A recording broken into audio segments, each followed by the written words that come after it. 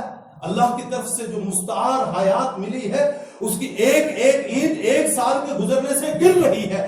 1 سال کم ہو رہا ہے، 1 دن کے ساتھ 1 دور گزر رہا ہے. تو اس پہ ہم نے محاسبہ کرنا کہ یہ پورا سال، یہ زندگی کا اتنا حصہ، 50 سال، 60 سال، 70 سال میرے گزر گئے، ان میں مجھ سے کہاں غفلت ہوئی ہے، کہاں کوتاہی ہوئی ہے، کہاں لغزش ہوئی ہے. اس پر توبہ استغفار کرے، اللہ کے سامنے آہوزاری کرے، اللہ کے سامنے اپنے گناہوں کی معافی طلب کرے. التائب من الذنب کمن لا ذنب له، گناہوں سے توبہ کرنے والا ایسا ہے جیسا اس نے گناہ کیا ہی نہیں. تو گزشتہ پر اپنا محاسبہ اور اللہ سے معافی مانگنی ہے، اور نیا لاہ عمل تیار کرنا ہے کہ اب نیا سال شروع ہو رہا ہے. مان لے اگر اس اعتبار سے بھی نیا سال شروع ہو رہا ہے تو مجھے کیا کرنا چاہیے. اس کے لیے اپنے کچھ پروگرامات بنائے، دینی اعتبار سے، دین سیکھنے کے اعتبار سے اپنے اندر دینی جذبہ پیدا کرے، اعمال پر کھڑا کرنے کے لیے اپنے آپ کو خود آمادہ کرے، اپنے نفس کو جھنجھوڑے. اس کے لیے ہے یہ. لیکن افسوس کا مقام، ہم ناچ گانے، کھیل کود، شراب کباب اور شباب میں یہ وقت گزار رہے ہیں اور اللہ کے قہر اور غضب کو دعوت دے رہے ہیں. اللہ ہم سب کی حفاظت فرمائے.